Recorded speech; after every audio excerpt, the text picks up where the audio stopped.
పేరు? Doctor Tirumala Shetty. Okay.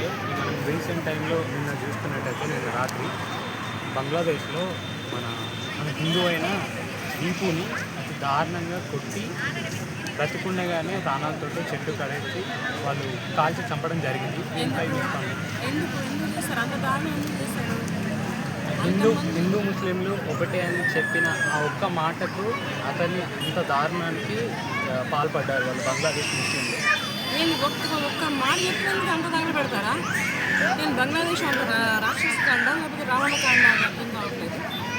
మనుషులా లేకపోతే ఇంకేమైనా అది కూడా అర్థం కావట్లేదు. ఇంత దారుణం అసలు మరి మనిషి అంత దారుణంగా చంపుతారా?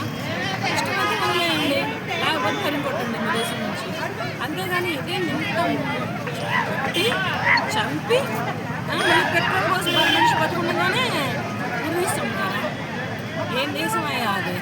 ఆ దేశం మరి రేపటి రోజు ఆ దేశంతో మా ఇండియన్ ఏదైనా వస్తుందా, పోటీకి వస్తుందా, దేనికైనా అసలు మాట్లాడతారా? ఇదెక్కడ న్యాయం? ఇది ఎంత అన్యాయం అసలు. పోనీ 4 దెబ్బలు కొట్టి వదిలేయండి, హిందూ ముస్లిం ఒకటి అని. అంతేగాని ఈ రకంగా కొట్టి ఈ రకంగా ఉరిదీసి మనిషి బ్రతికున్నంగానే పెట్రోల్ కోసం అక్కడ చట్టాలా లేకపోతే నరక దారులా అనేది అర్థం కావట్లేదు.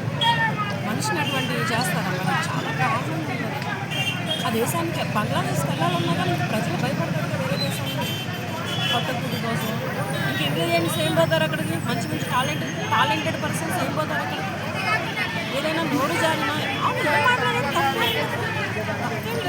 ఒకటే అని చెప్పి అందరూ ఒకటే అన్నాడు. ఇట్లా తగలబెట్టడం అంటే చాలా బాధగా ఉంది అది. మరి ఆ దేశంలో ఉన్నటువంటి చట్టాలు న్యాయాలు ఎంతవరకు ఉన్నాయో తెలియదు.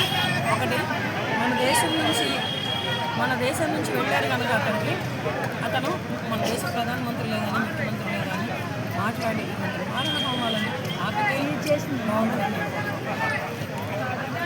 అంటే ఇండియన్ గవర్నమెంట్ ఎటువంటి చర్యలు తీసుకోవాలని దీనిపైన? దీని సమన్వయంలో ప్రజల కోసం పోయాడు. కాకపోతే మాట్లాడి సమస్యగా మాట్లాడి ఇటువంటి మారణ హోమాలు ఆపేస్తే బాగుంటుంది.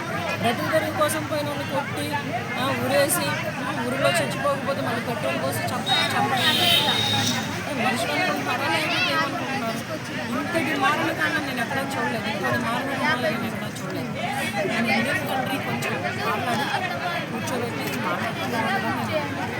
ప్రపంచం అంతా కూడా సాంకేతికంగా ఎంతో అభివృద్ధి దారిలో నడుస్తుంది. బట్ ఏంటంటే ఇలా మతం పేరుతో కొట్టుకోవడం అనేది